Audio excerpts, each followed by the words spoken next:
Streaming now. So we just went live. We're streaming. Hello, internet. Happy Monday.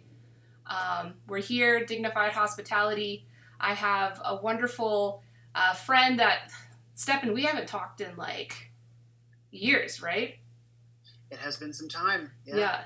Well, first of all, do you want to introduce yourself? I'll let you do the honor. Okay. I'm Stefen Ravalli.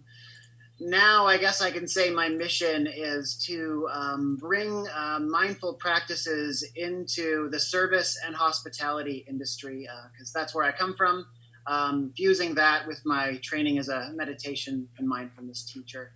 And I'm also a huge tea head, just like Elise. I don't do it professionally, but I like to bring in tea ceremony sensibilities into what I teach as well, since they're endlessly valuable and applicable, which I get to talk about. There's so much overlap, and the more I think about it and hear it from different perspectives, like read a book or hear someone else's perspective, it always ends up rounding about to the same conclusion that like tea is ultimately hospitality, tea is ultimately service, tea is ultimately hosting someone, holding space for someone. So yeah, there is like so much, overlap and parallels there. So what project specifically have you been working on with your mission? My main one is Serve Conscious. That's, I guess, what I hope to be everybody's resource for mindfulness meditation practices they can use, and also principles and practices and techniques you can bring into service in order to elevate what is otherwise and tragically a somewhat less inspiring experience for anyone in any kind of service job, not just restaurants and hotels, but also any kind of corporate service department. They're all really the same essential principles. So that's also got a podcast and a lot of free content and articles, but I also, train and coach people too. So that's my main focus. Awesome. Yeah. So I'm ashamed to say that I'm only recently become acquainted with your podcast. And that was as a result of like this work I've been doing with these weekly talks, Dignified Hospitality, and actually had Mike Ortiz from JoJo Tea come on and chat with me, about the future of restaurants from the perspective of vendors and supply chain. And he had mentioned your podcast, and I was like, so I can't believe, because you've been doing this for months. Like I've only been doing this for like 1 month. How long? 2 years. 2 years now. Okay. So months, years. Okay. So that's great. So you've really been ahead of the curve, as far as like talking about the career of hospitality, of service, and bringing an elevated. I know you don't use the word dignity. I always use the word dignity. That's the best word I feel to sum it up. That oftentimes people that work in service or think about working in service, or just even like the public's perception of what being a service industry employee is like some temporary job. It's like someone who's not educated, that just, I'm not meaning any insult, but that's just been kind of like where the mentality has been. And there's like very little talk other than like about chefs, like chefs, high profile chefs get to be kind of glorified and like, oh, that's a dignified career to go into. But there's so much more than just a chef. And, like from service staff and bartenders, even tea servers, and that these are legitimate careers that should be, having a sense of mindfulness and bringing, self-satisfaction and like community and betterment in your work. But also like a dignified lifestyle from that. And I think the pandemic, and that's why I'm doing this now, but the pandemic has really just exploded that and brought that to the forefront. But you've been talking about this for years, so that's incredible. Thank you so much for getting that conversation going. How has that work been for you? Well, it's been very rewarding. But firstly, let me just say I like the word dignity. Okay. Actually, that's a great word. And in fact, the traditions I'm studied in use the word dignity with some frequency, especially I think in Buddhism, maybe. Because it's great because it implies the fact that the value of something regardless of what anyone else thinks. And I think that's really important for service because we live in a society that doesn't really value service, maybe like other cultures do. or maybe like it used to. And service is incredibly rewarding. So to answer your question, how has it been for me? It's been interesting. When I got into this, I started looking around for people to have these conversations, and I was struck by how few there were. And not a lot of people are talking about, I guess, bringing more integrity and richness and general mindfulness, which we can talk about what that really means, into service. And it made me say, okay, I definitely have to do this, but also made me say, like, why? Like, why is service not getting the same kind of love that so many other areas of life are? And I just think people, they don't want to talk about it because they want to pretend like it's just not there. It's something that happens. People are doing it. And I just hope to avoid having to do it because it just doesn't fit into this socioeconomic conditioning we have of success. If you're serving, you are somehow not successful. You are somehow more lowly. And my work has been to break that conditioning because it is something that has tremendous power in it, regardless of your position. You could literally be bussing tables in a restaurant to working a call center, and it can be a source of growth, and it can be a position where you can bring a lot to the people you come in contact with every day. So that's what I try to explore in my work day to day. The response to it has been amazing, but bit by bit, there aren't too many. There hasn't been a massive industrial rush towards my work from the general hospitality industry. Most restaurants are pretty like set in their patterns, and we're in a position now where restaurants aren't really operating like they used to. But up until that point of COVID affecting everything, restaurants, had these patterns of treating service like a commodity, and treating their staff like a sort of a body that simply moves things from place to place, and not as valuable people that can be a source of joy and transformation in the people that they serve. Hopefully this will be a time where all of this is reflected on and reconsidered. Oh, definitely. Well, I think what's going to happen first is that there's going to be like an extreme commodification of employees. And we've already started to see it, and employees are just going to be fed up with it. And that's happening right now. Chefs are having trouble keeping their kitchens employed, because they may be furloughed for a while, and then a lot of people got onto unemployment, and then now the kitchens are starting to open, and either, the employees are like, hey, I've already started working on my own thing over here, which is great. Like, that's what I love to hear. Or they say, you know what, I'm actually making more money on employment, so I'm just going to chill out here for a second. Or they go back to the kitchen or the restaurant feeling an obligation, but there's just such an immense amount of stress in the restaurants right now because of increased protocols on, sanitation, dealing with the pandemic, lower income, lower margins, and then like managements are having to work more hours and under more stress.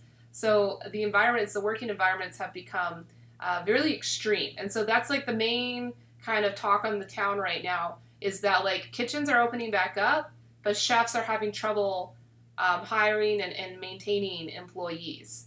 And from my friends that are working, that's just kind of the main feedback. It's actually the clientele, the customers are amazing. They're grateful to be eating. They are grateful to be out and to be served, and they're tipping really well because they understand the situations. Where it's a little bit different is with like management, with how the restaurant is operating just due to the conditions. So I think that like your consulting and your messaging, after like all this settles down in the restaurants that survive, which after talking with Jean a few weeks ago, iconic French chef from the Bay Area, building his name in the Bay Area, he believes that the restaurants that are going to survive and thrive through all of this are the ones that are like offering a very excellent service and very excellent experience, a very valuable experience, and it's probably going to be expensive, but that's okay, and to have a very high quality product, your staff, your workers, your laborers, your staff, they have to be skilled. And, so if they want to survive this, they, as like a dine in operation, I think they really have to step up, you know, how service is treated and representing of the experience. Yeah. And I think also a reflection of what skilled actually means when it comes to service. Since a lot of restaurants focus on two things generally, like, or that a lot of their priorities are top heavy in knowledge and technique. That's pretty much like, do you know the information about the products? And then are you able to place things on the table in the right sequence at the right time? And there isn't as much of that sort of developing of the human element, which happens to be what people are actually looking for. I know, have you ever been to a restaurant and everything's been perfect on a technical level? They had all the answers, and yet something was kind of missing. Something felt hollow about it. And maybe the experience felt a bit strained. Mm-hmm. And that is, that's probably an environment where there isn't that level of maybe respect or value for the employees, or just a situation where someone is utterly disillusioned with the role. And people can feel that. Like, no matter how technically skilled you are, they can tell when there's a part of you that doesn't want to be there, doesn't see the value in it, and just isn't really bringing much to it on sort of a indescribable emotive level. And that's the level I work on with people, because good service comes from the inside. Mm-hmm. And it always is filtered and shaped through where you're at. What's your general state right now? You know, what's your general health and well-being signature? And so I teach a lot of techniques of meditation and self-care, but also skills and principles to bring into situations that are challenging, that make people constrict and make people react inside, even though on the outside they have to always be polite. On the inside, they're going to be suffering. Mm-hmm. And learning how to navigate that emotionally can really transform someone's relationship to their role. And even difficult situations where they're dealing with difficult people, quote unquote, can be something that they understand the value of and can engage with and embrace enthusiastically. Mm-hmm. And because that's really what service demands, is that you're able to connect and bring yourself fully and really show up to situations even when they're not as welcoming. Mm-hmm. So, and it's incredibly challenging. Service is really difficult. And that's why I got so enthusiastic about bringing mindfulness as fully into it as possible, because I saw it as like the one, like ultimate level 9 boss of like, just to see if I even had gotten anywhere with my mindfulness studies. I mean, I'd been teaching meditation and mindfulness for many years before I started Serve Conscious.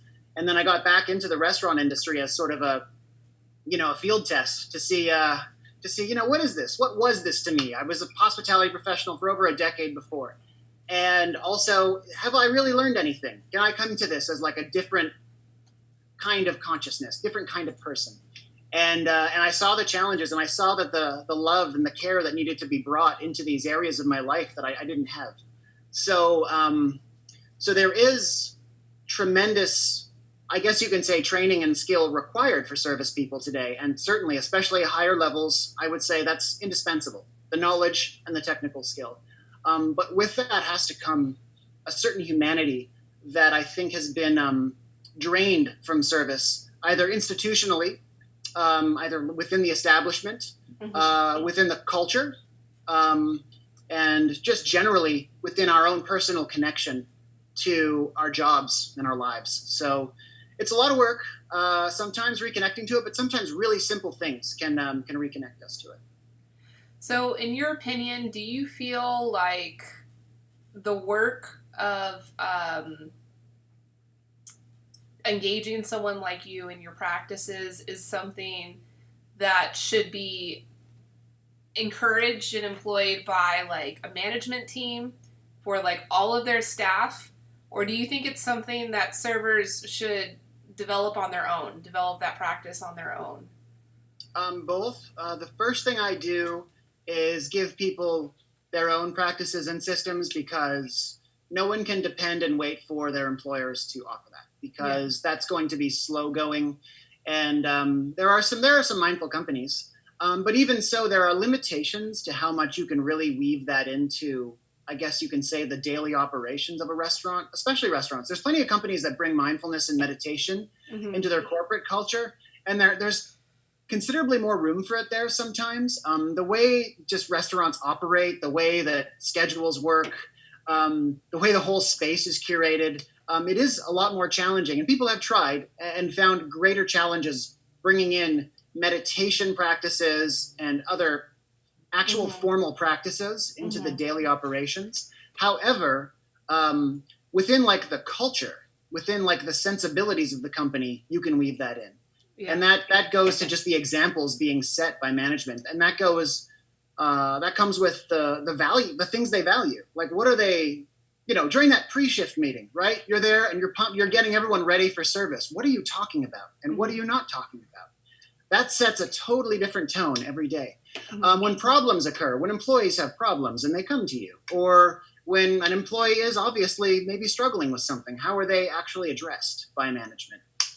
As somebody who cares about them as people, as someone who actually knows what they need, as someone who's actually being a manager who knows how to actually lead. Like, if you actually compare the managers in like maybe like some kind of visionary Silicon Valley company, and some of the managers I've worked with in restaurants, I mean, the restaurant managers look like thugs in comparison sometimes. And I hate to say it live, but there's brutality in that industry, and they think it motivates people when it really, I haven't found it to in my experience. Yeah, definitely not. What do you think causes that? Do you think it's just like such a competitive environment and just so many cycles and generations of management that has inspired that type of culture?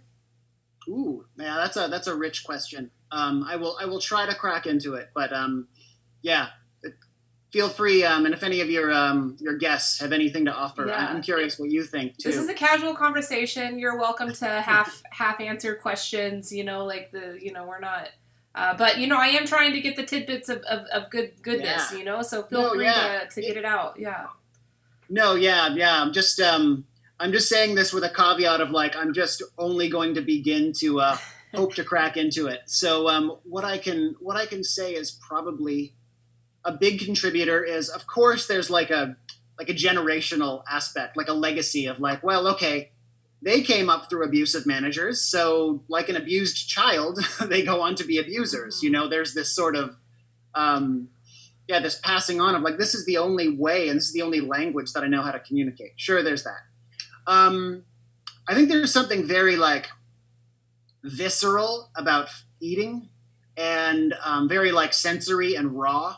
And I think that maybe brings about that kind of thinking. And I think also in like a kitchen where they're trying to like orchestrate and shape something as untamable as food in such a nimble, fast way, I think that just creates a lot of stress and anxiety that has this sort of echoing effect onto the rest of the restaurant. And in fact, and I've worked in places that were quite lovely and calm, that's because the kitchen was calm. And the temperature of the kitchen emotionally translates to the temperature of the rest of the restaurant, because the most miserable places I've worked had the most miserable kitchen. So that's also an interesting factor. And I can't even pretend to like speak to the stresses of a kitchen, and the challenges they deal with, because I was always front of house. So I won't just be like, okay, kitchens, just be less stressed. No. But I can say that model is possible. And I've seen it work. And I would encourage a chef to try it if they can at least begin to move things in that direction. The restaurant doesn't fail when everyone isn't afraid. Don't worry. Yeah. So yeah, definitely the temperature of the kitchen. I would say also, I think it's I guess a lack of, there's this kind of perfect storm of like the staff not having full attachment to the job and feeling and not taking it seriously, but then also them simultaneously being treated like they're disposable and can be replaced with just any other body that will do the job. And so it's this like self-fulfilling prophecy of course they're not going to take it seriously because that's how they're treating it. And I don't even know what comes first, the restaurant not valuing them or them not taking it seriously. But there just happens to be this lack of seriousness with the role. So that leads to tremendous cognitive dissonance when you're in a job that you don't actually believe to be something that you care about, or that cares about you. That's gonna carry into your work.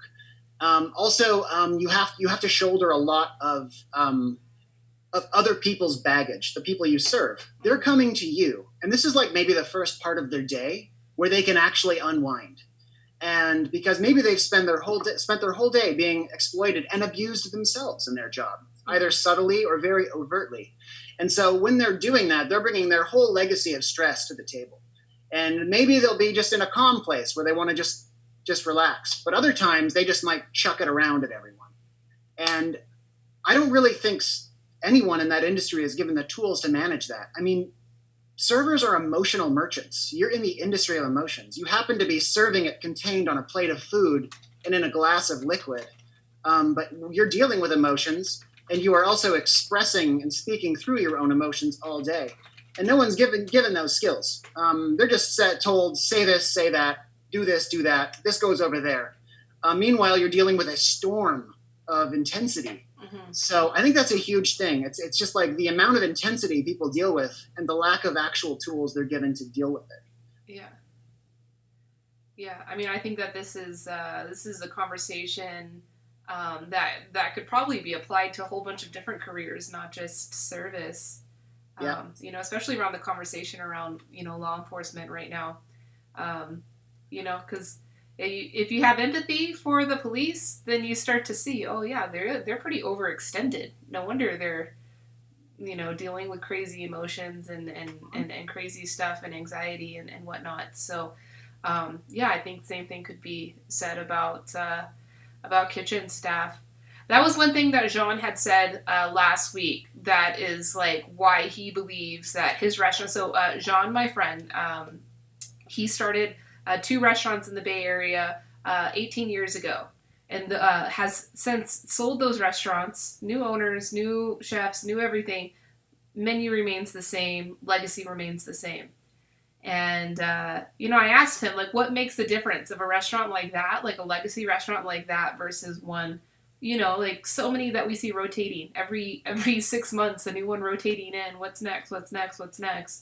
And he said that a big thing for him, he always focus on when he's chefing, is his team and treating his team like family and having professionalism with his team. And another thing that we've talked a little bit on, me and him, is about kind of like the drug culture and the party culture, which can be a slippery slope for developing respect and culture, when everybody is partying hard and not feeling good once they come back into the kitchen. He always had like a 0 tolerance on that, and he never partied with his staff. He like kept a very high level of professionalism, but then an immense amount of respect as well. And it's like, you're on my team because you're good and we're the best in town, and this is how we're doing it. And so, yeah, how many chefs are ready to do that? I mean, there kind of has been a movement in the past maybe 5 or so years of like chefs starting to step up, and even like bartenders, like head bartenders are starting to step up and say, okay, hey, clean living now. I want to focus on my craft. I want to focus on my work. And that has an immense effect on the culture, in the teams. What do you think about that? Oh, a lot. Speaking as someone who like drank every day as a professional at one point, and there's an interesting, again, like, where does this come from? Is it like that the industry attracts people that are prone to this behavior, or is it that it actually reinforces it? And the answer is probably both. People are attracted there because they know it'll be reinforced. But it's also an industry, especially when you're working in higher levels of fine dining. Sometimes those people are even the more self-destructive because actually there's more stress, and so there's more to numb after. Like, I remember like going out to drink after a shift, and people drink like they just got out of prison, because in a way they did. Like, they were in this prison all day of stress and strain, where they were going through agony on the inside, but on the outside had to be like a smiling, happy robot. And yeah, you're going to go drink that off, sure. Also, it's romanticized. So like, when something is extremely high quality, there's someone with some enchanting European accent talking about how the grapes are sung to every morning and blah, blah, blah. It sounds like, oh, well, I'm just being a romantic. I'm just being this this bon vivant. I'm not, being a drunk in a way. Um, and I'm not saying that this is like behavior that is bad and should be pathologized. I'm saying I understand the behavior because it's the same behavior that brought me to meditation. Mm-hmm. Because what are people looking for? They're looking for relief. They're looking to transcend their suffering. Mm-hmm. And so that actually motivation can bring you to something that is maybe a better drug. And for me, meditation became that. Mm-hmm. And actually, when I started meditating, I went from drinking every day. I happened to be, when I really started practicing, I happened to be traveling through Southeast Asia in between sort of runs because I was travel bartending for like 6 years. And I was like, just, let's party. I'm in Southeast Asia. And I was like drinking and I just like looked at the bottle and I was like, ugh. I was like, why am I doing this? I'm actually feeling worse with every sip. And not because it was Southeast Asian, it was totally fine, the beer. But I called my teacher and I was like, what's happening to me? You're the only difference right now. I started meditating and doing this thing you told me. And he goes, oh, great. It's good to see that happening already. I was like, what do you mean already? You knew this was going to happen? And I was professionally responsible for serving people alcohol. And now I don't even want to go near it. Yeah. He goes, yeah, well, I mean, like once you tap into like a greater state of well-being, you're going to be aware of that which takes it away. And when there's situations that aren't healthy and aren't serving you and full of all kinds of emotionally unhealthy exchanges, and you don't have any tools or any relief from it, you're going to pursue unhealthy behavior as a sort of Band-Aid. And then the more I meditated, the more I pursued things that served me. And it's just a natural thing that occurs. And it's been studied in addiction psychology. Like people are more likely to be, addicted to something when they have difficult life circumstances. And, there's plenty of people that came back from the Vietnam War and just stopped doing heroin. Like they were doing it every day or all the time in Vietnam. They came back to a loving, nurturing community and lots to fill their life with something. And they're like, I guess I don't need heroin now. And it brings about this really interesting psychological factor of addiction that is a totally other discussion, but is something to consider in a restaurant that is rife with addiction generally. Yeah. What about tea? Oh, yeah. You think tea? So glad I found that because, I am still a bon vivant in my own way, and it's nice to have an indulgence in a way that is also life-giving and nourishing, and also something that is a sort of a mindful practice in and of itself. Yeah. One thing I'll say about tea is it was always in my life before I was even drinking it. And I didn't realize it because when I first got into craft bartending, that was in. I guess that really started to happen for me in like 2008, 2009. I started taking bartending more seriously as an art form because that's my background as a craft bartender and a manager of bars. Around 2010 was the first sort of English translation of Japanese bartending books. And they became a real talk of the town because they were a totally different perspective on bartending. And they were one that involved a certain amount of presence and attention to detail. And they were the first books to really talk about hospitality and actually just like, being a caring, present, humble person while serving. And humble was a difficult thing for a lot of Western bartenders to swallow. Western bartending was and is so egoistic. It's so like, look at me, look at how much I know, look at how like sexy and fluid my emotions are when I make drinks, and it's just, and I was bringing so much of that into my work, especially when I was running bars and I was like, oh, I'm an artist. I'm creating menus. It's got to be like, me. And so lines in these books, like a bartender doesn't show off. I was like, what? that's like my stock and trade. But this is because Japanese bartending was informed by charao, by the art of tea ceremony. The whole Rikyu tradition was essentially considered like the most important template for how the Japanese are going to go about bartending. And they have the same lifelong commitment to it. Where they will spend 10 years only cleaning. And then like, okay, now we're filling glasses with ice for another 10 years because that's the level I'm at. Now that I'm 70 years old, I can start actually making cocktails. And it's like, I'm exaggerating slightly, but not that much. I get it though. And this is like, I was managing bars after like a couple years. And so this was like, like totally like, are you kidding me?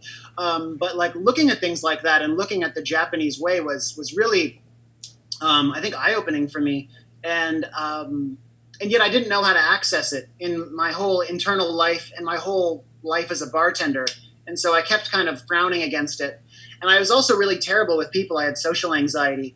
And actually, even though I was on the surface very confident and outgoing, but I was also really bad with people, and I think rubbed them the wrong way a lot of the time in kind of being such a kind of pretentious artist. So I eventually kind of had a couple of shocks into reality that I needed to actually work on, being someone that people wanted to be around and actually have a drink, regardless of how good the drink was, So that's what kind of brought me into my world travels and meditating. And then it started to make sense, Japanese bartending and Japanese tea ceremony. And then as someone continuing to get deeper into meditation, I discovered a tea ceremony from a Taiwanese master named Wuda, which I'm sure you're familiar with. We've talked about Wuda. Yeah, cool.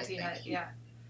Yeah, he's a Zen master, and sort of what I learned with him actually brought a lot of the other studies of meditation kind of down to earth, because he was really applying that to a system of tea ceremony that is just extremely service oriented, where you're gathering people, you're creating connections between you and them, you're inviting them to connect with themselves, you're inviting them to connect with all of nature and all of being through just sitting with tea, something really simple.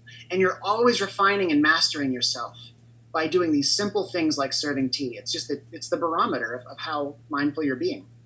And that is those principles, besides just tea as a liquid, but just the relationship that one has to serving tea to people, is a lot of what I bring into refining myself as a person of service too. So so for me, like tea, service, mindfulness, meditation, it's all inextricable. They're all woven together.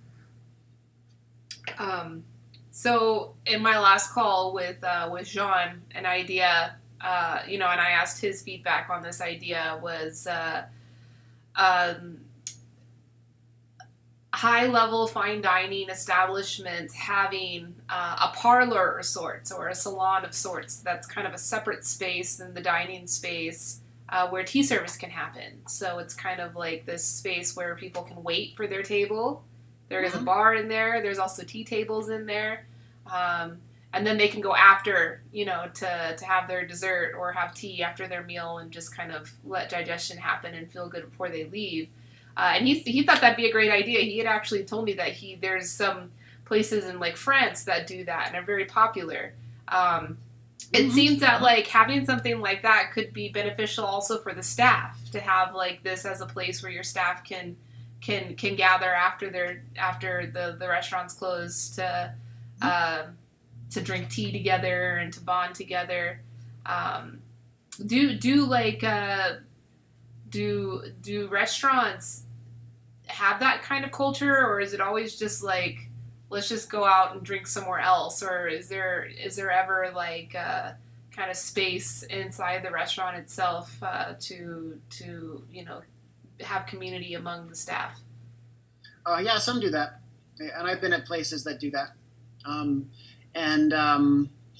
Actually, there's one place I worked. It was actually a really like kind of intense, slightly hostile place in Australia that was really carved me into a much more disciplined, on a technical level, server. But it was really intense. But everyone got along really well, and at the end of the shift, there was this like 2-drink quota that we could all just grab anything from the fridge and drink it and hang out and connect after. And it made all of that intensity a lot more.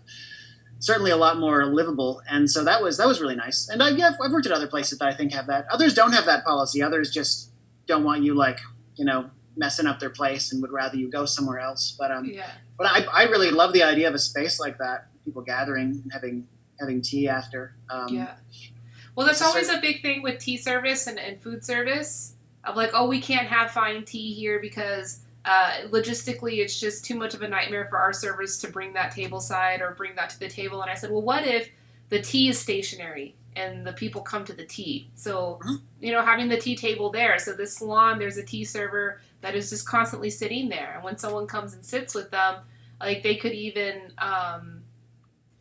share the tea with different people at the table, making the logistics a lot less cumbersome. Um, and then you create that space, which could help with turnover of people at the dining tables too, to get them up and out, but then still spending money. Um, you know, seems that there's a lot of stuff like little details like this that I think in fine dining are going to kind of get figured out. Also, is entertainment too. Yeah. Yeah, at least for the next couple of years, I think people are going to like and be really attracted to the idea of like dinner and entertainment all packaged into one place. It limits, with in regards to the pandemic, it limits, the vectors that you go out and create all over the place, just going to one place and having your night out experience. I did that the other night, actually. The first time I went dining out here, when the Strip opened, I had family come in from LA, and they're like, we've been out for 3 months. We haven't spent any money. We want to go spend some money and enjoy some hospitality. So we went to a place called the Mayfair Supper Club. I don't know if this is a chain. The Strip always has like these restaurants from like Miami or New York or LA that expand here. I don't know if it's from another place, but it was a really awesome feel. It was like Art Deco feeling inside, and there's a stage right in the middle of the restaurant, and that stage is constantly having different performers come, and including like burlesque type performances. And before pandemic, supposedly the performers were very interactive with the diners. They like come up to your table and stuff. Now they don't do that. They all have to wear masks. Right as soon as they finish doing their dance, they had to put their mask back on. But and we ended up sitting there for 5 hours. It was a dining experience. The bill was definitely enough to cover our 5 hours at that table. But it was good, because my family, they hadn't, they really wanted to go all out, and that gave us that chance. And we only had to go to one place. We didn't have to go hop around to the theater and then go to that casino and that casino to have all these different experiences, just one place. So I love that immersive. Yeah. Sorry. No, I just think that that's kind of going to be the future of fine dining, of who's going to, survive this culling of sorts that's happening right now. Yeah. Yeah, It is a culling. I really do. I really think the immersive experience is really valuable and important. And especially with something like if you're going to have a tea program, I really do, in my experience, seeing it operate, and also just knowing the potential of a tea space, and it being self-contained, and it being like, this is where tea happens, and it's going to be a totally different flavor from anywhere else. When you try to drop tea in front of all the other like shenanigans and noise, you can still certainly enjoy it, and certainly maybe like connect to it in some way. But I feel like when you can just have a space for tea, even though it's just like maybe someone wants a glass of wine, maybe they want some like tapas to go with it or something, or maybe they want something else. But usually they might not. Usually they're just like, I'm just like really enjoying tea. And I remember like we were at Okeechobee together, right? Where I think met, or that's where we met. Yeah, that's where I met. That's right. Yeah. The Okeechobee Festival, right? Everyone's surrounded by all of these pleasures, all of this stimulation, all of this, and like it's drugs and partying and awesome bands. And but what do they all say when they come into the tea forest where we were serving tea? This is my favorite place. This is my favorite part of the whole festival. Yeah. Right. Yeah. And it's really interesting when you kind of have this like space where you can just kind of like, and you just kind of feel safe. You kind of feel held, and it's kind of calm and relaxing. And there's just tea, and that's the focus. Then it kind of has this really unique feel, and especially like sharing it with other people. And, like speaking from someone who seeks great tea houses anytime they're in such a city, and there are few in America that are truly great tea houses, I feel, where it's a really special space, where it's very unique, and particularly like loving of tea. It really does have a special feeling to it. I think immediately of like Fly Awake in Portland, and I'm trying to think, and there's a number in Seattle as well, Pacific Northwest. The West Coast has all the awesome ones. And I unfortunately haven't been to to Vegas yet and any tea houses there. But yeah, when you're just kind of in a tea space, it is unique. Mm-hmm. Yeah. Yeah, you got to come check out my tea room. Yeah. Once things are active again. I'm not open to the public just yet, but once things get open, I have big parties here. I can even host up to a couple hundred people, and everybody's drinking tea. We set up live music, bands, and performers, and even like we'll have like a yoga area, sound healing area. The last big party we did here was about a year ago, the World Tea and Music Festival. That was Nice. awesome. That was after the World Tea Expo, so it was all industry folks. And a lot of people from China and from Europe, all tea industry folks that are used to tea packaged, in the tea bags and flavored and all of that, kind of the status quo of the industry. And I had the opportunity to host the official after party. So I was like, okay, I'm gonna make this like such an immersive experience, and maybe it'll be a little too much because it was a lot. There was a ton of stuff to do and a ton of art and different people doing different things. But I was like, I want this to be inspirational for people to see what the experience of tea can be. Like, even if you were to take one of those elements and then create a space that makes that the unique offering of that tea space, like sound healing or, one of those things. You can create a really unique experience around tea, and it's not just tea. Because that's the big problem with getting tea more popular and making it a more feasible business is that like right now most businesses are packaging tea and the value of tea as like a soft drink, either a soft drink or like the Mhm. cup of coffee or the tea bag on the menu that you'll never be able to charge more than $3 for that. No matter how fancy your restaurant is, you'll never be able to charge more than $3. And so of course the server is not going to be motivated to upsell that because he or she doesn't make the tips on that. If that experience could be elevated to a $12 or even $20 experience, then all of a sudden it's something motivating. Mhm. Yeah, that's something else too, and I heard I've listened to a couple of your podcasts, and there was one where you guys talked about this is the guy from Momofuku, the guy, yeah, I forget his name. Oh, John DeBerry. Yeah, that was an awesome podcast. That was a great one. That was a very important one, especially now because he's the one guest who I think has most talked about the sort of social justice aspect of service. Yeah, yeah, yeah.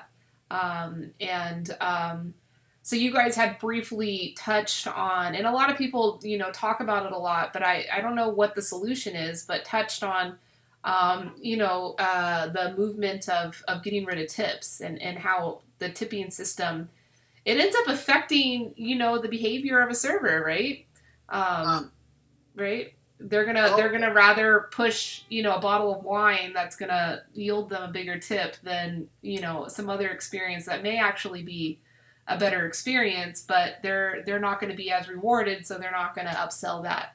Um, have you heard any like really interesting or innovative solutions or alternatives for the tipping system of how it can be more empowering to service? yeah, I mean, I can give you my opinion here. Firstly, my opinion is the sales aspect of service isn't the problem.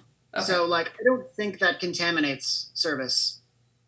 If you actually care about service, then if you can connect to the value of actually like serving and caring about the people that you are selling to, I think that it's fine to be rewarded for selling more. I think that's fine. If you're doing your job with integrity, the problem is that the service industry has had its humanity and integrity sucked out of it so much that the sales aspect is really hustly. But when you bring integrity to service, you bring integrity to the sales process, right? So that's fine, and I think that's a decent enough model. But I think what's important is taking the power away from the people you're serving, the complete and total power. So, for example, like if the person you're serving is the sole determinant of how much you're getting paid, I think there's a certain amount of like they can hold you hostage in a way. It's Mm-hmm. like you better, or I'm not going to tip you. I'm going to, don't don't talk back to me or I'm not going to tip you, and et cetera, et cetera. Right. So that's problematic. And when I was talking to John, he made some really interesting points. Firstly, that like the West, sorry, North America uniquely depends on tips for income. And also North America happened to be built on slavery. And he highlights, and I'd like to do more research on this. I haven't yet, that the tipping system is actually born of slavery from an establishment that doesn't want to pay its staff. So it just depends on people doesn't want to pay the slaves. So it's like, are there compassionate people that the slaves are serving? Well, then they can take care of them, but we're not going to. And that I think is a lot of like really at the core of the toxic relationship of establishments to their employee. They're not paying them much. They're not investing in them much. They're depending on everyone else to pick up the slack. So that's going to create a problematic dynamic right there. So I think that employers should pay their staff well. I think the most ideal situation is all of them raising their prices 20% and including a 20% commission to their servers. Divided equitably between their support staff as well. Their bussers and their service assistants and whatnot. So that's really valuable. I know some Danny Meyer restaurants have done that. Maybe all of them in New York. I forget. I don't know the mechanics of it exactly, but he has higher prices, and it's like services built in. If you want to tip more, great. But there's a bare minimum these people need to be taken care of, right? So that's great. So it still gives the server, the person being served, the opportunity to reward people. But it's interesting though, because in no other industry, people really think to tip much. Like if someone gives you like great service at a car rental, you're not going to be like, here's some extra money. So like knowing that we have to, we're more willing to reward people, which is nice. Like I like seeing people kind of pick up the slack for the sort of this weird structural need that we have for restaurants to not pay their employees, and server wages are like going down. They've been decreasing, because of more and more, and tips are getting higher. It's been really weird. I remember when I started in the industry, tipping was 12 to 15%. That was standard. Now it's 20, and like wages are lower, and it's like it's so weird. Yeah.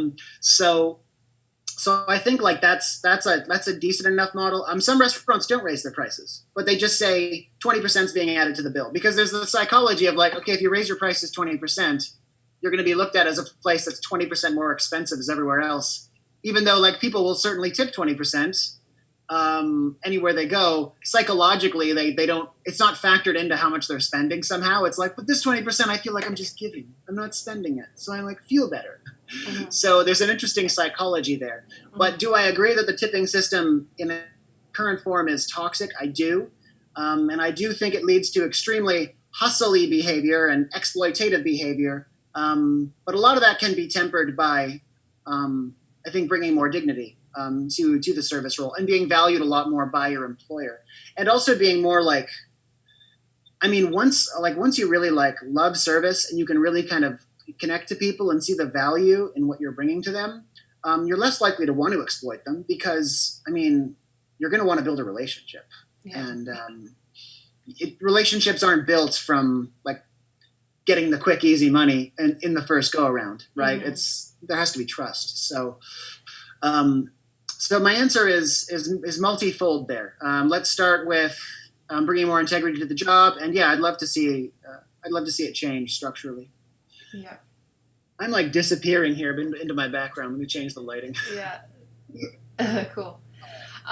Yeah, no, that's valuable. So that 20%, I mean, you're just taking that number from like the current tipping percentage and just or is that like, I just pulled up an article about Danny Meyer and his no tipping, and, well, I guess, yeah, he puts a 20% increase on his prices too. So I guess that's,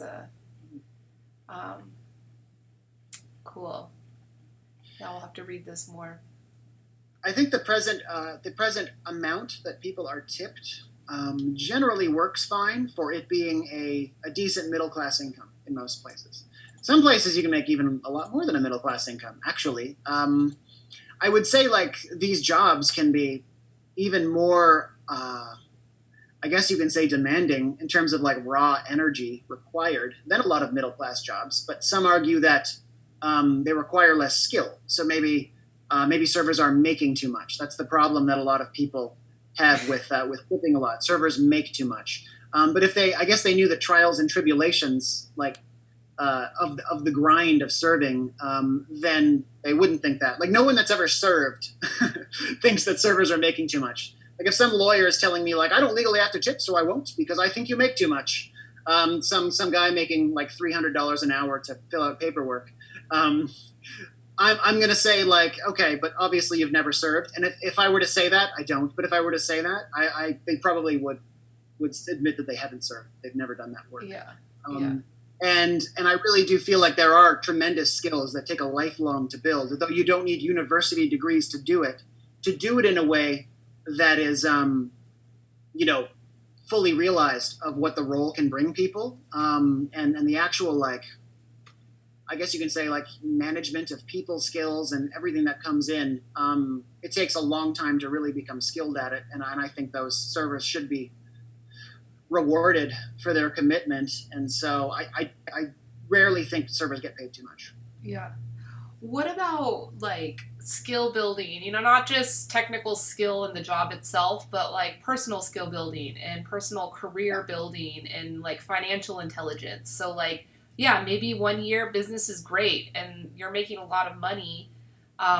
Is there a culture of like, well, let's be smart with the money we've made because COVID's coming next year and we're all going to be not able to work.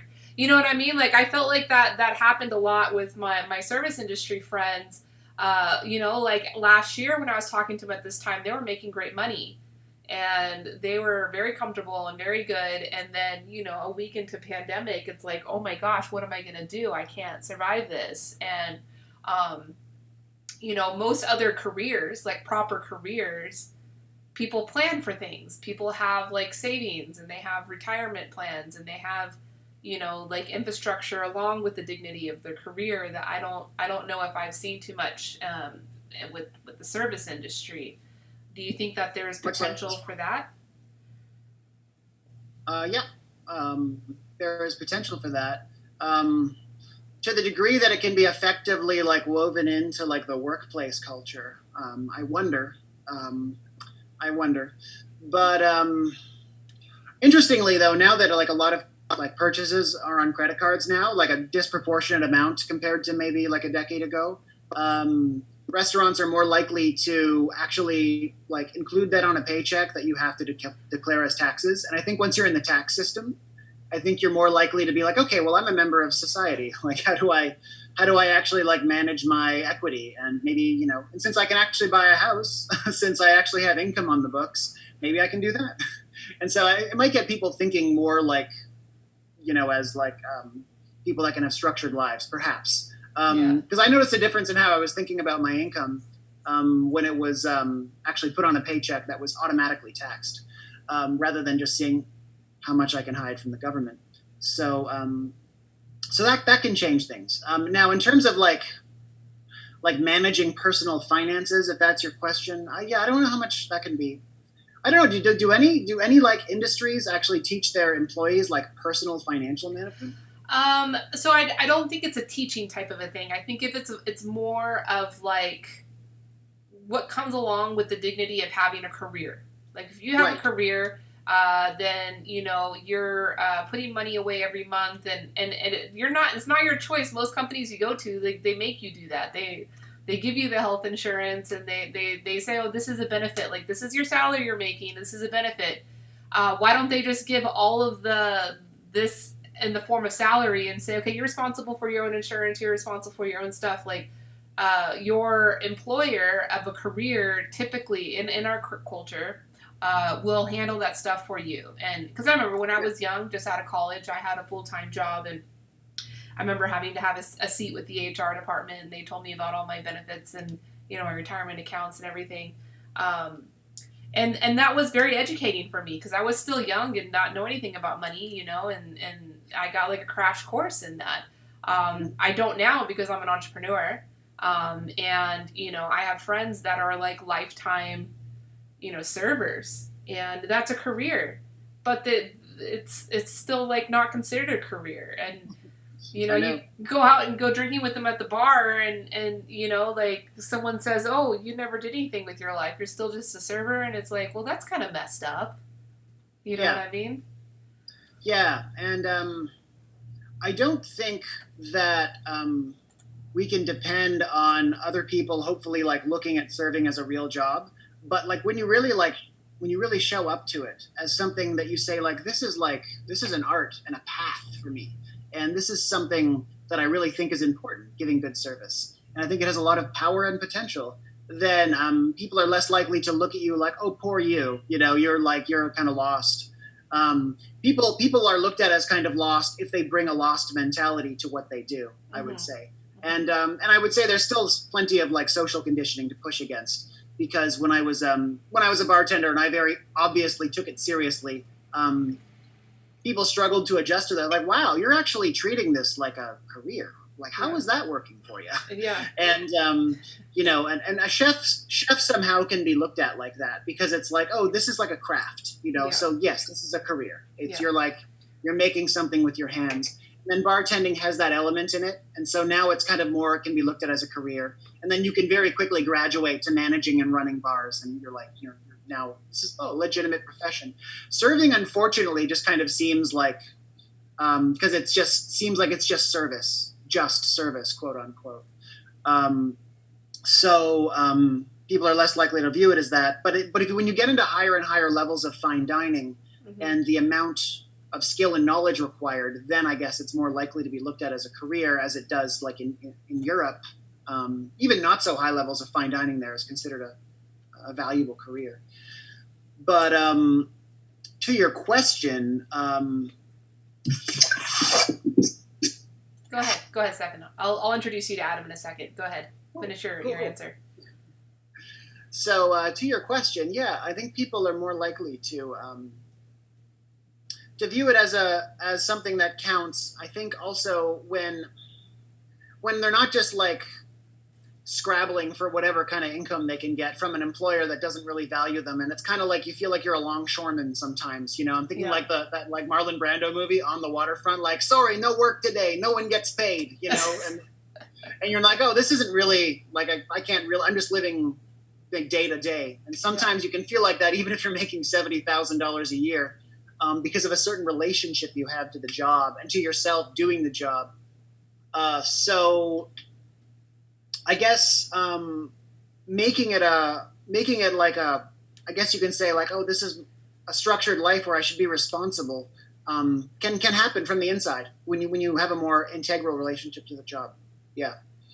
Cool. Yeah, I like that answer. I think that's great. I mean, that was what I was looking for. But yeah, it's weird. It's like we should be able to treat these things like career, and not having to live, week to week, paycheck to paycheck.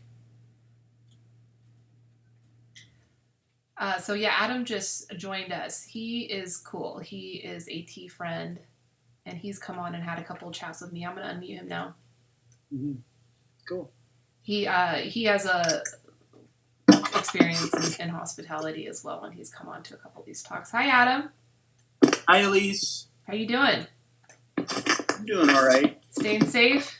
Complicated configuring this at the moment because the iPad needs to charge, and also so I just had to turn it upside down and then trying to set it up so that it's pointed in the right spot and doesn't fall down. So yeah. Anyway. Well, have you been listening in on Stefen and my conversation? Since I got signed on, yes. Okay. I'm disappointed that I didn't have everything set up while he was referencing On the Waterfront. that was great. It's actually, I mean, I'm sorry that I forgot and came in a little late here, but it's kind of fitting because right before I got on here, I was watching last night's segment from Last Week Tonight with John Oliver, which is all about the impending eviction crisis that's about to come forth related to the coronavirus. And a lot of the themes that I haven't met the other person on the call here, but a lot of the themes that you were talking about are like very closely related to that. How he was kind of concluding that segment by pointing out, like, people who or actually no, it wasn't. It was the John Oliver thing, and then actually I was watching Jon Stewart get interviewed by Trevor Noah, and he concluded that interview by saying, people who he considered essential when this whole crisis broke are the lowest paid people in the country. Mm-hmm. It's true. It's a shame. Yeah. Mm-hmm. So, I'll introduce you to Stefen quickly since you missed the beginning of the call. But he is based in Florida, and he has a really cool podcast that you absolutely have to check out called Serve Conscious. He's been doing it for 2 years, Adam. Like, Stefen is much more senior than me on these conversations. He started getting these conversations going way early, and he was saying that in the beginning it was a little difficult for him to find people to talk to about these issues. Because 2 years ago, like why rock the boat? Everything is fine. We're in a boom. We're in a culinary bloom right now. But I mean, Stefen, I'm curious, like, so what Elise just said in regards to like culinary boom, do you think that was the reason you had trouble getting people to talk to you about some of these issues? No.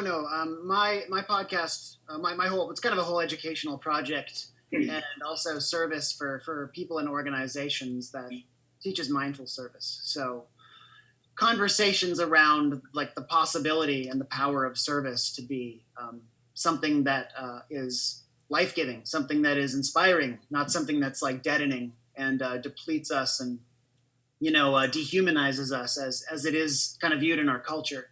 And not a lot of people look at it like that. I've actually, even people who are like working in the service industry and are like hardcore like meditation practitioners, and like maybe they're also like coaches as like a side hustle, they still view like their service job as this thing they just kind of have to get through.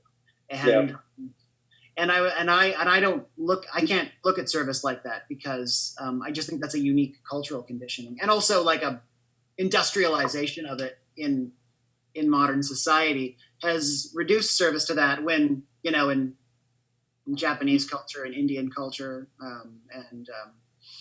and any given Eastern self-development cultures like traditions, service is the highest honor. I'm kind of more exploring the divide. So it's a conversation that people aren't used to having. But I've still found many people. I have to go out and I have to lasso them though. And I have to find them amidst all of the noise. Sometimes they're hidden, and sometimes they're doing this work, but like they're not really articulating it or exporting it. So or making it like a conversation. So they're, it's more work to find people willing to talk about mindful service and the importance of kind of empowering people that serve and helping them see the power of that role. That's not much of a conversation. And it's suddenly a really important one to me. I mean, it has been for the last, I guess, 2.5 years since I started Serve Conscious. I started the podcast a couple of years ago. Yeah.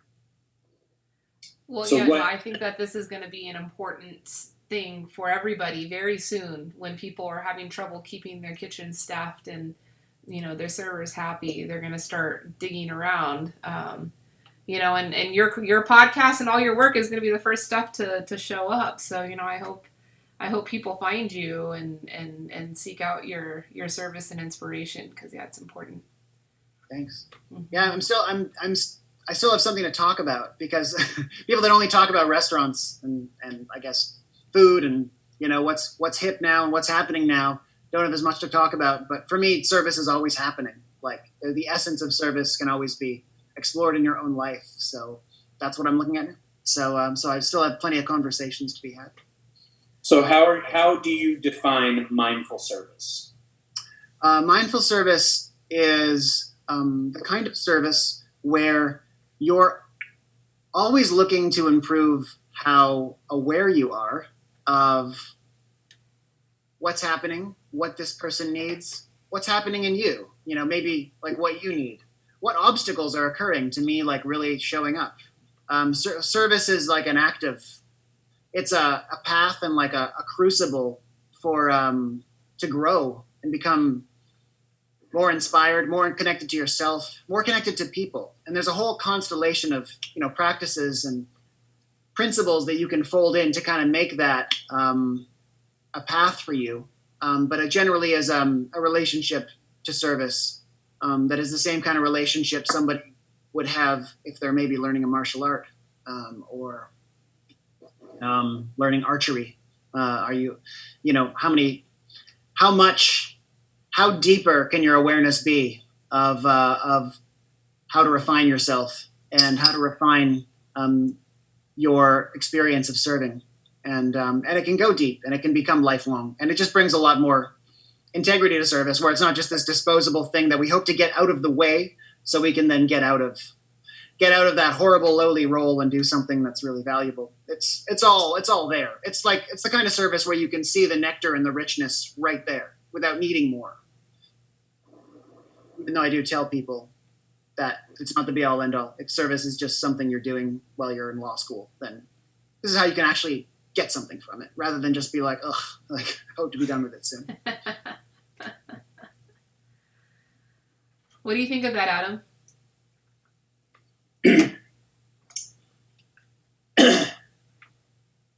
I think it's a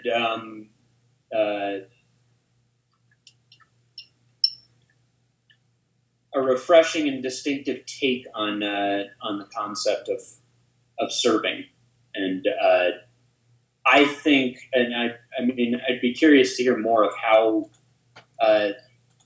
the conversation has looked for you, Stefen, over the period of time that you've had the podcast and since COVID has hit, about like what just how it has looked in general, and what you see as some of the obstacles to that. Because I, from my perspective, I think many of the people who are in these lines of work, yes, they do view it as a drag, but many of them view it as a drag because they hate the work itself, but because they hate the people they have to deal with, both customers and their superiors, that don't, they condition them to not feel dignified. Absolutely agree. Yeah. So, but then when you look at that situation, you think, what do I have the power to change? I can't change the people I work for. And I cannot select the people that I serve, so to speak.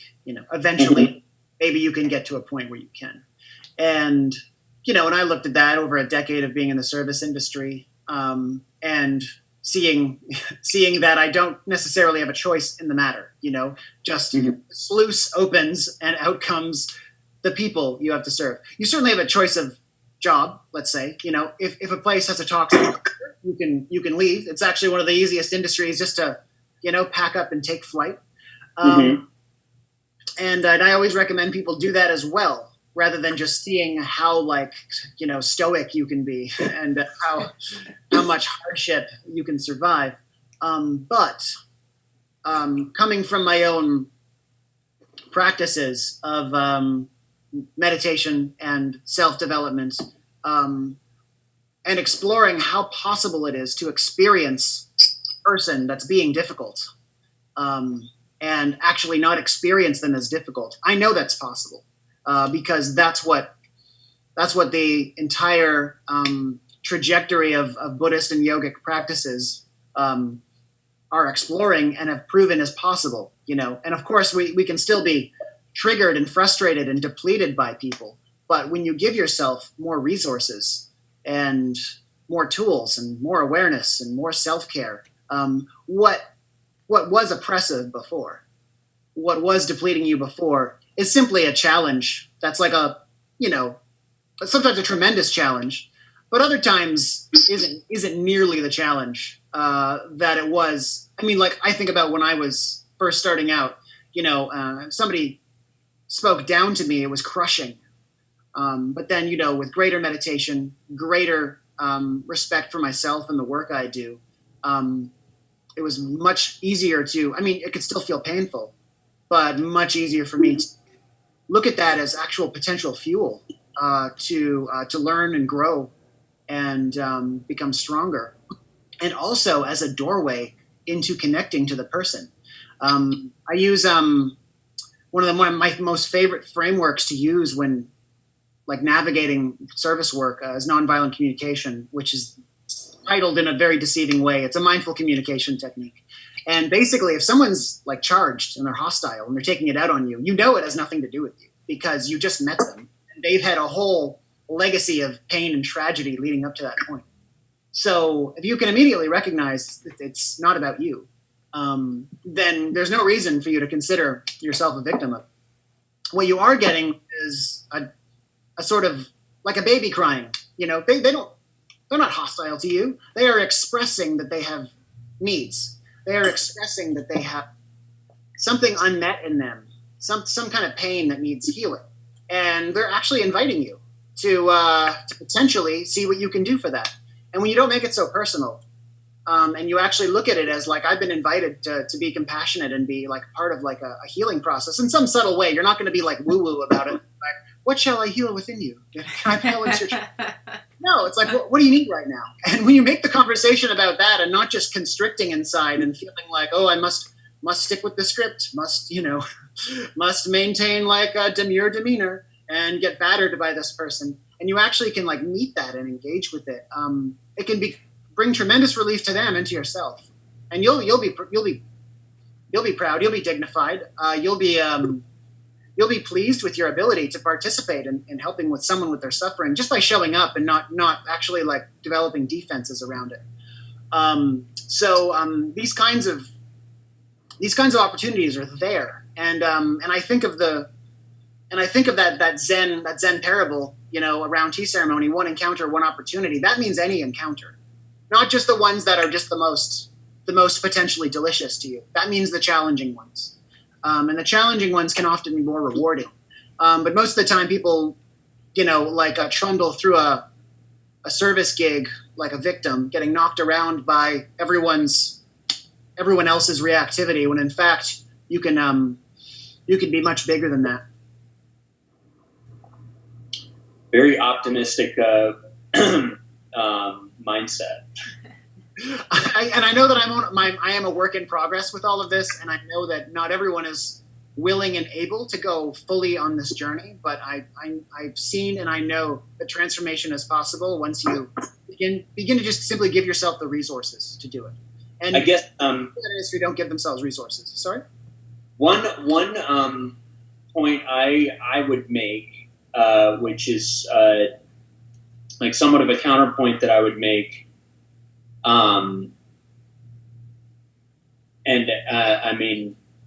Apologies for the extent to which the mercenary nature of this point, but that's just kind of, there's a certain degree to which that's the reality that front of house service professionals live in, is that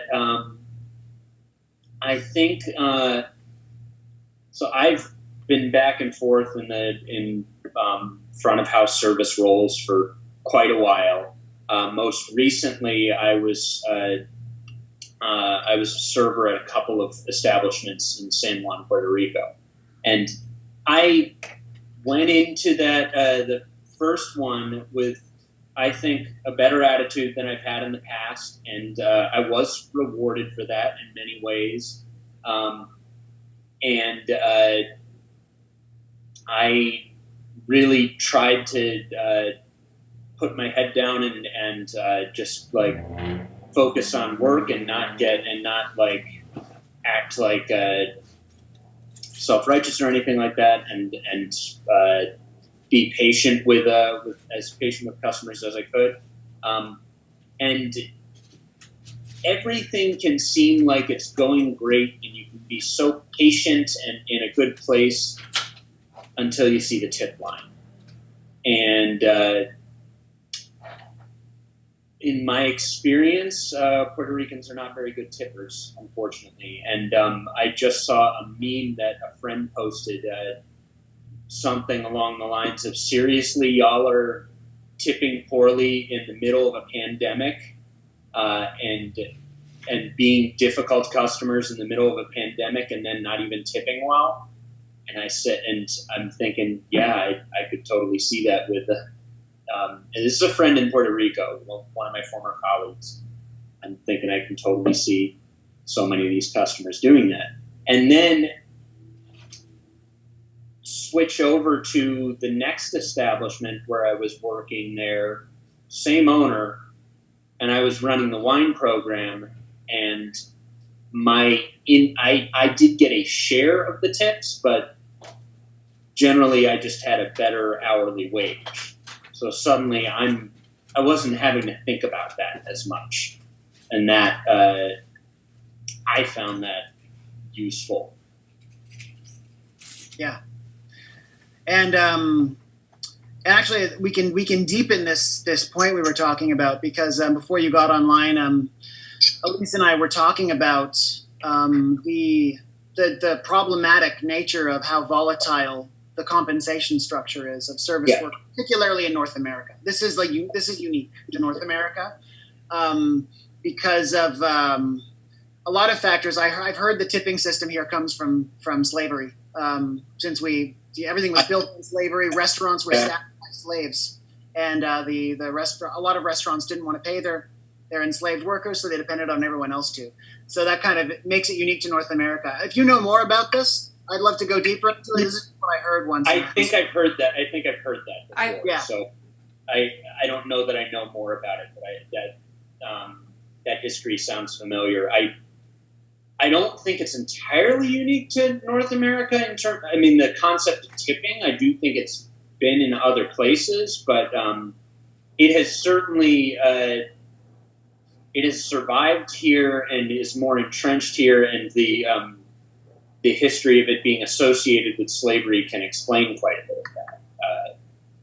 I haven't seen a service culture where maybe 80-90% of your income is dependent on tips. Except Canada. Canada's maybe a little less. They tip a little less in Canada. It's the sort of base wages are higher slightly. That's what Canada loves to do. I'm from Canada. We just love to do everything in America, kind of. But yeah, it is. I lived in Australia, and we'd make like 4 to 6% tips, but we got paid $22 an hour, and so it was great. Actually, we made about as much as we did here, but it was just kind of like it was a given that we were going to make money, which is great. I didn't care how many tips I made. So that aspect of money, is going to always just be like death by 1,000 cuts. Like every time we see that we don't get paid. And it got to a point where I wasn't looking at the tip line. I just wouldn't look at it, even though you have to look at it eventually. But I would try not to look at it, or even register the number. I'd automatically do math in my head, and I would also attempt not to do that, because it would just be like, why?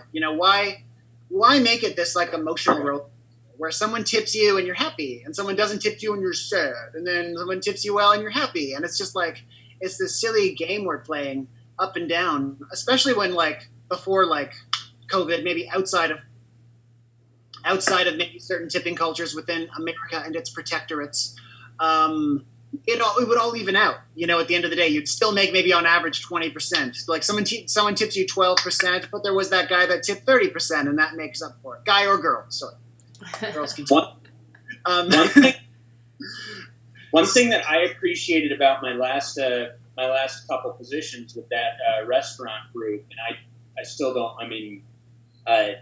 Ultimately, I think tipping needs to be abolished. But this was kind of a lesser of two evils. Is complete tip share. Like anytime you have a table and there's a tip on that table, it is not your tip. It gets equally distributed for everyone who's working that shift. And that was what we had at my last job. And it fosters this team, this greater sense of team camaraderie, solidarity. Everyone's working together. Your table is not just your table. You're all trying to make sure that everyone gets the best service possible, so that like everyone comes home with as much money as they possibly can. Yeah, help each other out. So I mean that was, I liked that.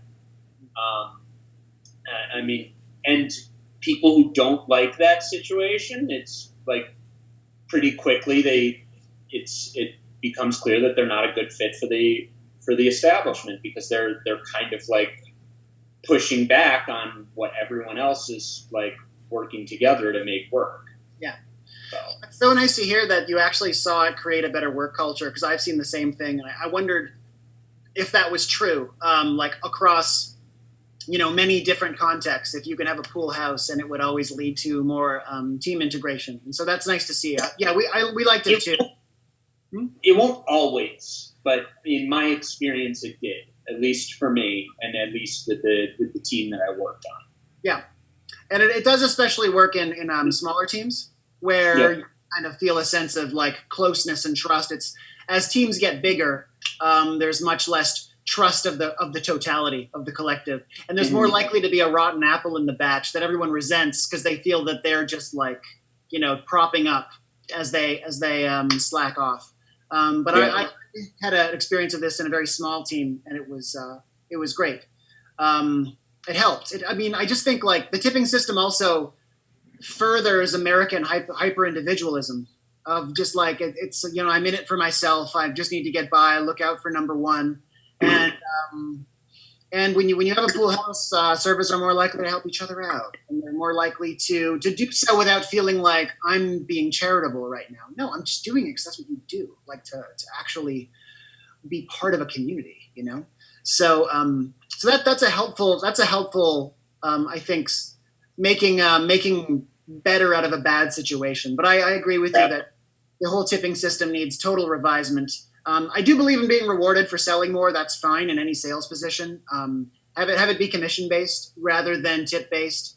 Take it out of the client's hands, and maybe make it a higher minimum, so that on a slow week you're not going to be like struggling as much. That could be a good revision. But there are a whole number of incentives that you could come up with for incentivizing someone to do better work. But yeah, just this kind of randomized, whether as you note, like customers having control of the employee's income is like, it's just not it's an extremely atypical business model.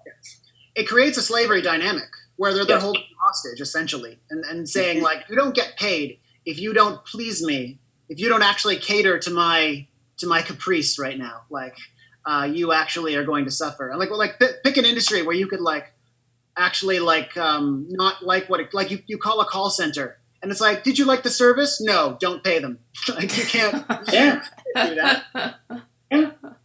And I mean, and on like another end of it, like ownership is in this position where they can either like be perfectly, completely fine with this system where they're exploiting their own workers, or they're well-meaning, but their hands are tied to really be able to provide them with something better, because the profit margins at restaurants are so slim. So like, are they able to generate enough revenue that they can pay for things that like they feel their servers deserve? When I was like looking at opening my own place a few years ago, like one thing I wanted to do was like no tips and like provide health insurance. It's like, yeah, am I going to be able to?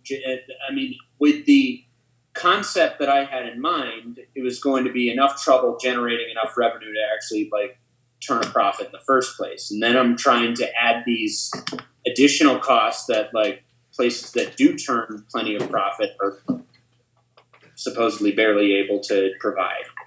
Yeah. I remember having a really funny conversation with my employers once during my performance review, and they had given me a raise, and like it was like from $5 to $9, and they're like, we're paying you like 80% more. So like, how are you earning it? I was like, you're not paying me 80% more. You're paying me about 40. You're paying me an 80% increase. Wait, when it goes from 5 to 9? 5 to 9, that's almost double. That's like 80%. Yeah.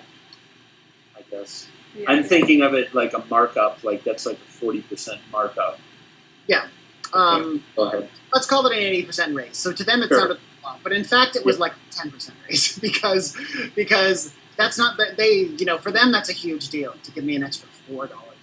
Like, but actually, I was like, no, because you're not actually paying me. Your clients are. So what conversation are you hoping to have here where you actually have any leverage, And that's kind of an interesting thing where the employers aren't really investing in their employees. And so there isn't really like much of an intimate relationship there, where they are more likely to invest in them in other ways, and actually like nurture them because, they've left their clients to pay for them, to pay them.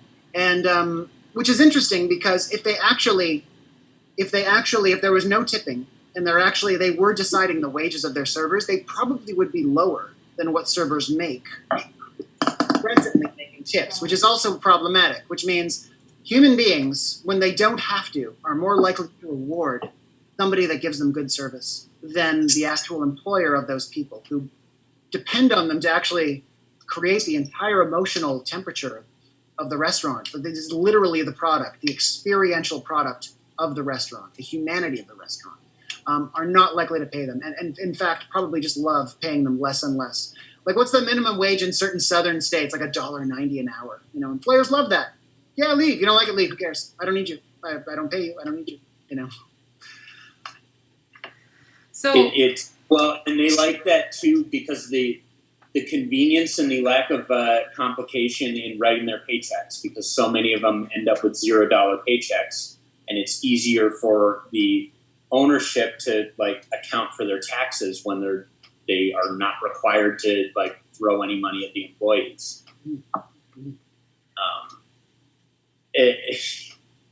And it's terrible when you value like convenience over like contributing to someone's livelihood. Yeah.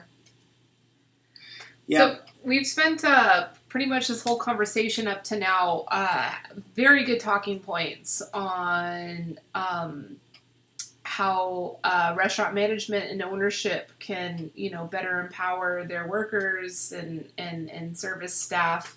But something I don't want us to miss out on, and we may want to end the call soon, so I'll put this out there to kind of get this conversation going. All those things that we've talked about are great for the restaurants that are going to remain in business or are going to start business and be in business. But the reality of it is that I don't know what the current estimate is, but the estimate a few months ago, and I'm sure it's even worse now because the pandemic has turned into much worse situation than we thought back then. But the estimate was that 40% of restaurants would not survive. Which means 40% of the service staff and all the staff will not have jobs. So something that I always like to bring into these conversations is what kind of opportunities, and in your case, Stefen, like for a server who does value the career of service and does see it as an art and does have a passion for it, what are some opportunities, for those passions to manifest, into micro business or into other opportunities outside of established restaurant industry?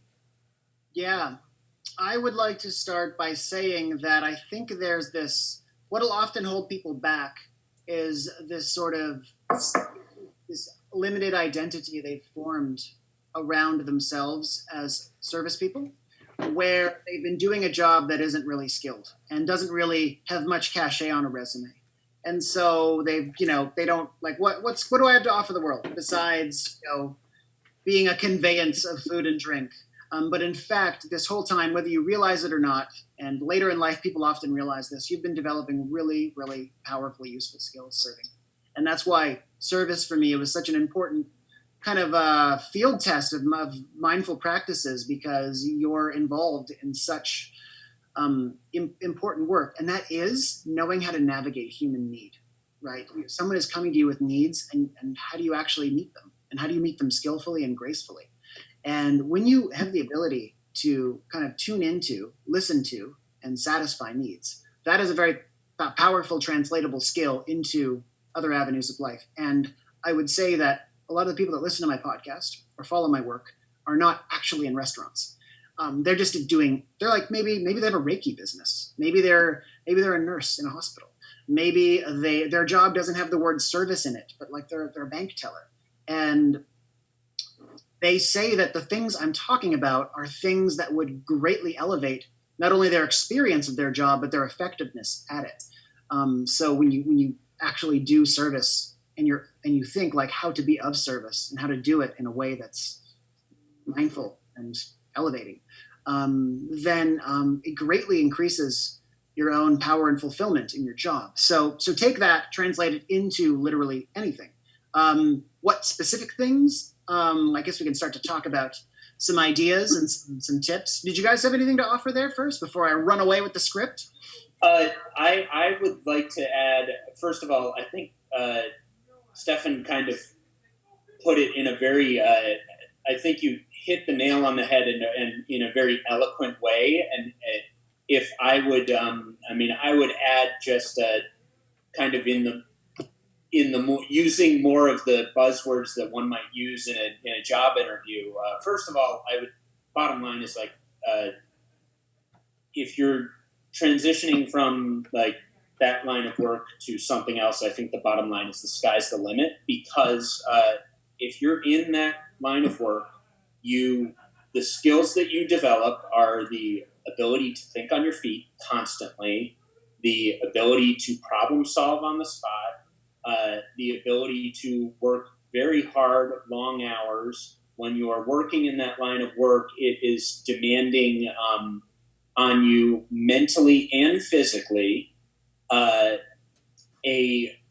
very serious attention to detail in many ways, because an ability you're handling money and numbers constantly, and Stefen made a point about you're navigating human needs. I mean, someone might have a gluten allergy, someone might have a soy allergy, and then you need to communicate that with a kitchen staff that might have a limited ability to speak a certain language, or might not be familiar with a certain allergy, and you have to know like all of those ins and outs of the menu, and you learn how to some degree, you may learn maintenance in like keeping an establishment running. And if like management's not there on one day, that's kind of, I'm getting into like problem solving on the spot. If you're working behind the bar, you are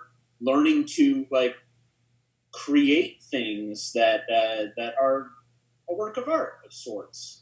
And if not a work of art, they're at least a craft.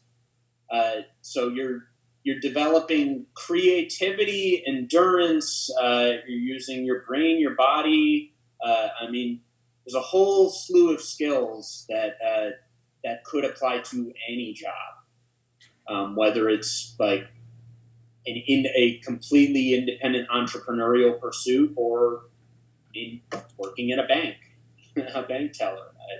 It can, yeah. Absolutely, yeah. That's a very inspiring kind of catalog of skills that people, I guess, maybe they take for granted doing that kind of work. But I wonder, where to point people, because I couldn't speak to like who will hire you, out of the restaurant industry. I don't know like the escape routes, so to speak. But I would say, what are you qualified for? Any sales job. So you've been selling, you've been doing sales the whole time. Not only that, and like sales jobs aren't just going to hire people because they have a certain amount of education.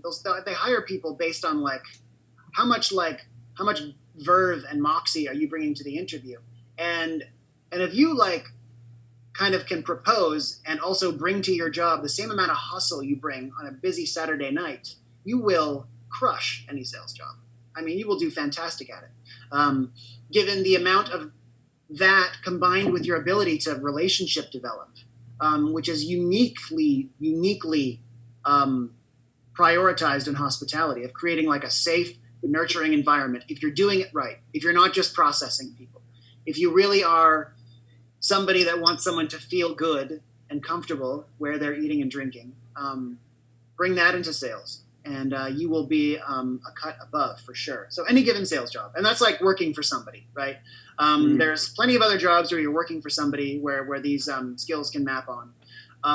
But I guess, I mean, my own work, I can basically say, and I think not a lot of people think that they're actually able or skilled enough to do this, but starting an online business is really easy. Like we're in a time where it's strikingly easy to take a thing that you love and put it online and put some energy into it and learn a bit of technical stuff.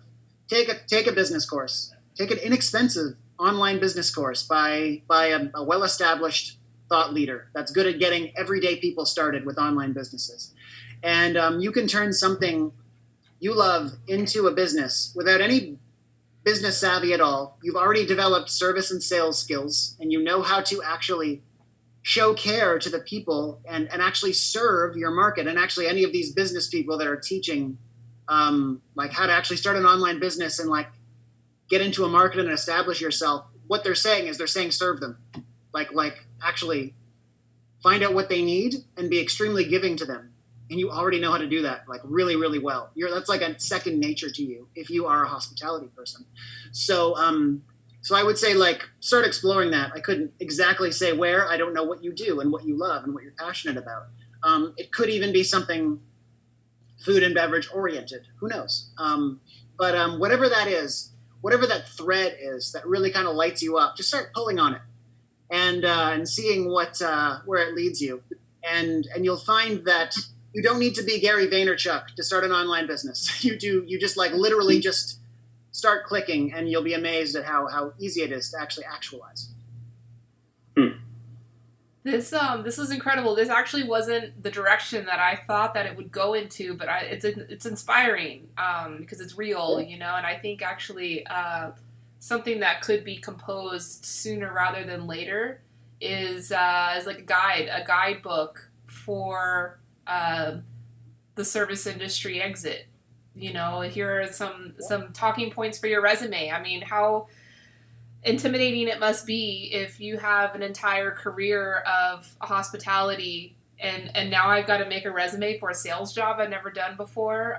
That could be a very useful, you know, guidebook to have some resume templates and all those points that you gave, Adam. That was great. I mean, that was a great resume right there, what you just listed off, and pretty much any server could use those points. Yeah, I think I put that together. So I'll take all the transcript of what was just said here and kind of make maybe like a 2 or 3 page, you know, guidebook that I'll post online. I don't know if, Stefen, that's something that your listeners would be interested in having access to, something like that. Yeah. Quite possibly. Yeah. Yeah, I think it can be tremendously intimidating because I think you're confronted with capability, performance, and like value in yourself when you don't have service work suddenly and you have to jump into something else. And I think that's true for anyone making a career change. Mm-hmm. There's tremendous self-doubt. And so tools like this, I think, would be like really, really helpful, along with, of course, practices and whatnot to carry you through it. That's my specialty. But the more you can give someone to feel like they're armed, the better. Because I don't feel like people are armed. I think people feel vulnerable, like they're not armed. There are a lot of basic things that I think people in the service industry are a lot of basic things that professionals do that people in the service industry just are completely unfamiliar with doing. Like the first thing that's coming to mind is like, there are not a lot of people in the service industry who make use of LinkedIn. And it's a very basic thing. Build a LinkedIn profile, get connected with some people online, and that's like a very useful tool for like working professionals to find other opportunities to work. And so many people who are just in the bartending and serving world, they don't even have a LinkedIn account.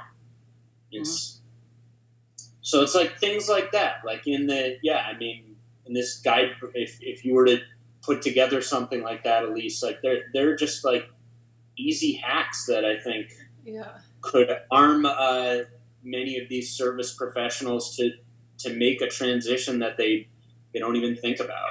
Yeah. Because, I think of all careers in all industries, that one is the most at risk right now because of pandemic. And maybe things will recover and those jobs will be recovered over time.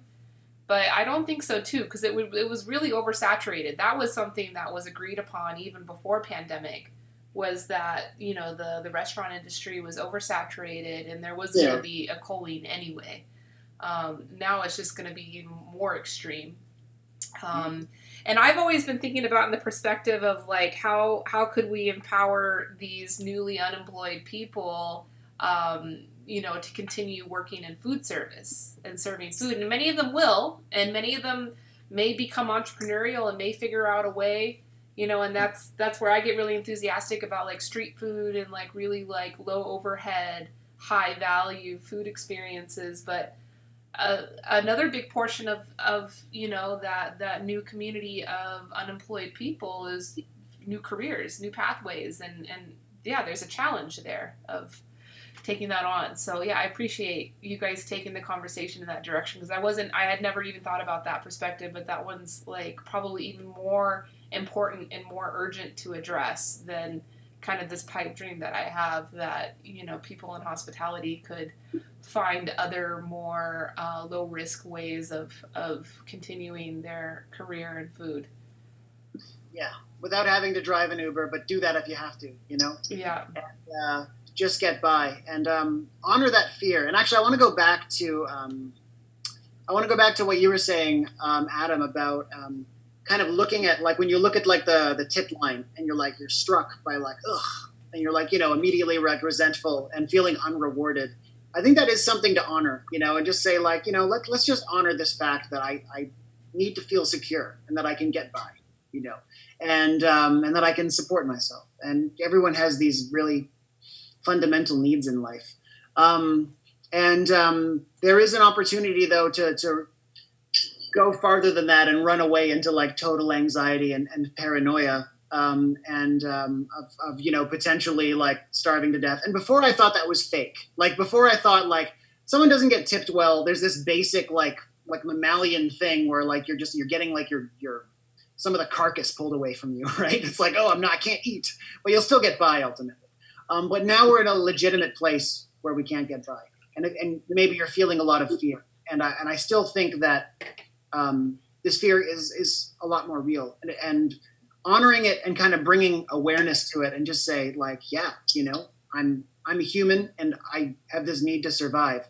I think is important to just first start with accepting of that, and you can then build from there and begin to look at your options. Because once we get uncomfortable, we tend to like not want to like look at why we're uncomfortable.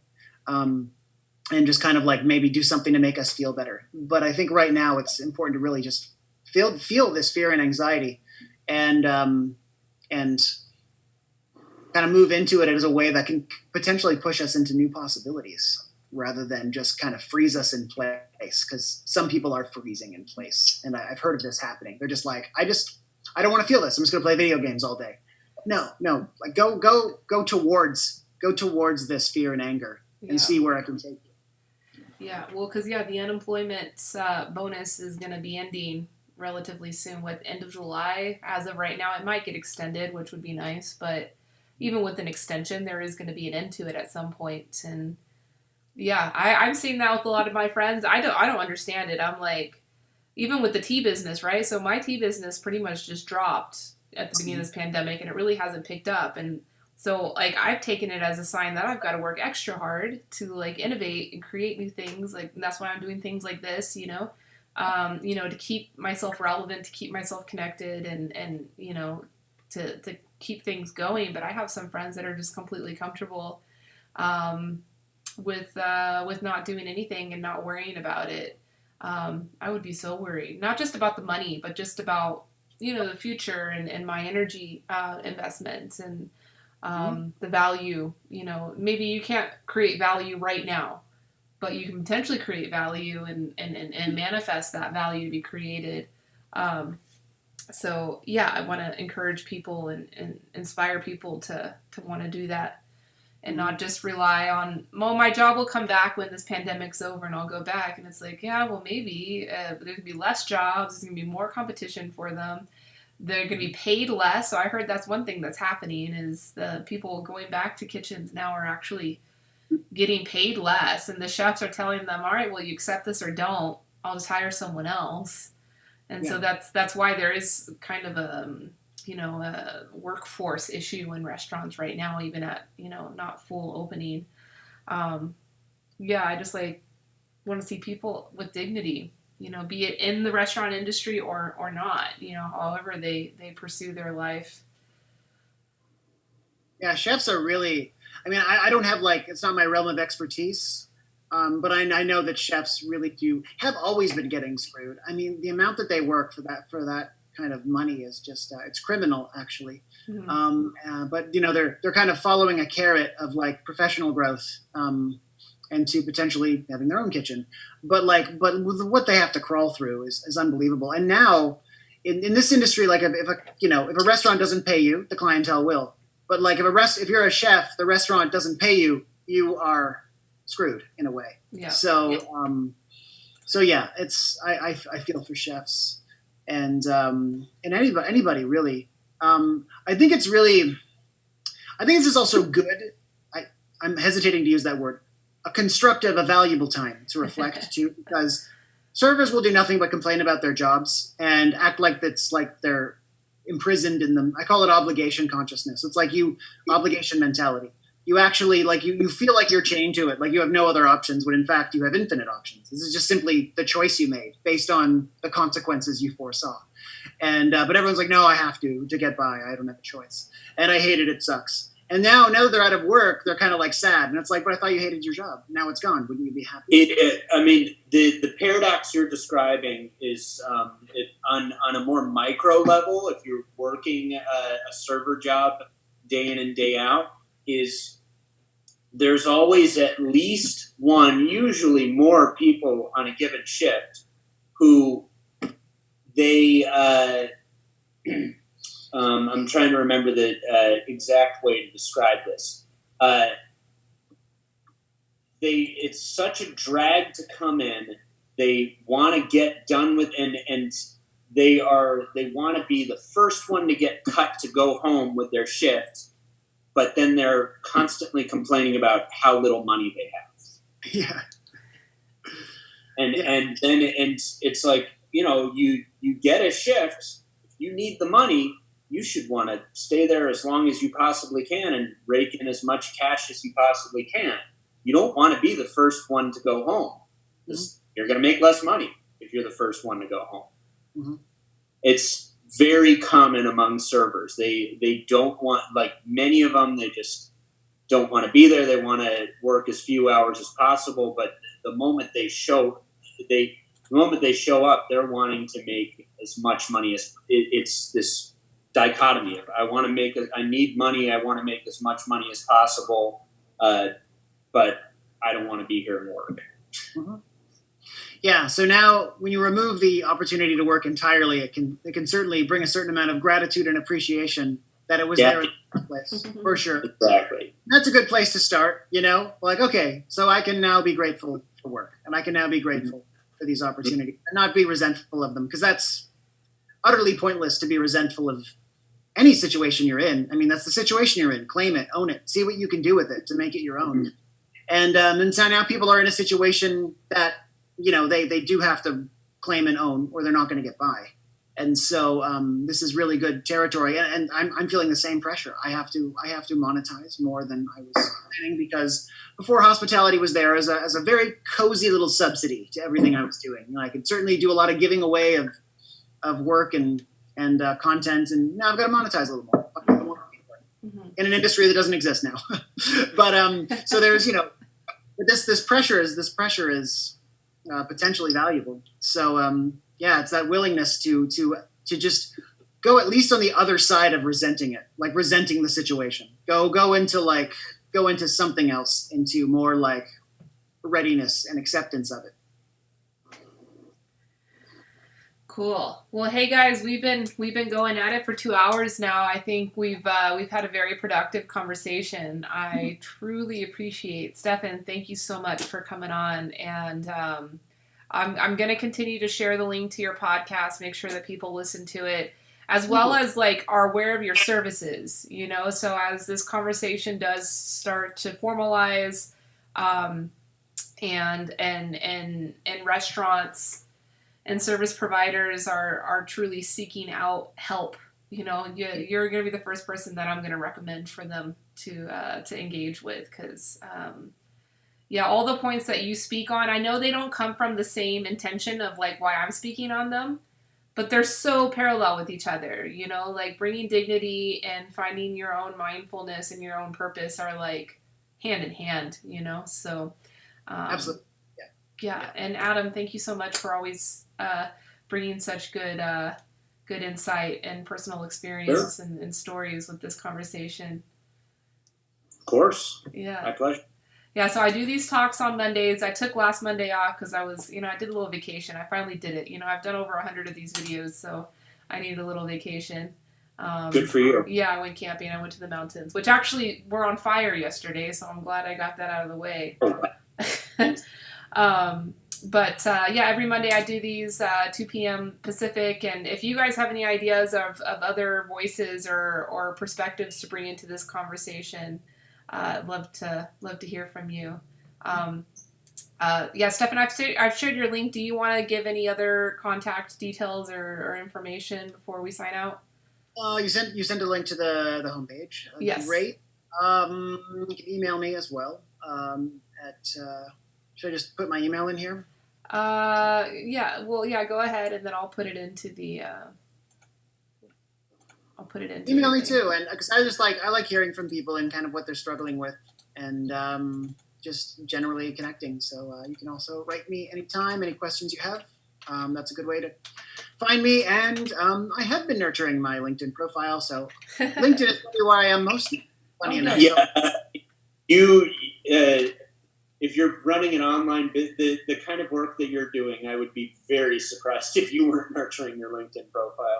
LinkedIn has been a wonderful source of opportunities. And I mean, usually social media is a hustle and a grind. And in fact, I've been amazed at what it's yielded from, you know, just kind of just showing up a little bit, not really working it that hard. It's been LinkedIn's a really great place to be. Mm-hmm. Mm-hmm. Cool. So, and that's just your name on LinkedIn? Yeah. Cool. Awesome. Yeah, everybody can see your name on your video. So, yeah. Adam, any final remarks you want to throw in? I love your shirt. This one? Yes. It's very sophisticated, Mr. T. Yeah. Except for he's drinking a tea bag. I'm so ashamed of that. I wish I could pant it out, but the work I'm doing these days, I cannot be ashamed of that. No, I don't think I have anything specific to add at the moment. Pleasure to meet you, Stefen. I'll probably reach out to you on LinkedIn. Really enjoyed talking to you. Me as well. Thanks. Yeah, I'd love to hear from you. I'd love to connect more. Yeah. T-Peeps Unite. Peeps, I love the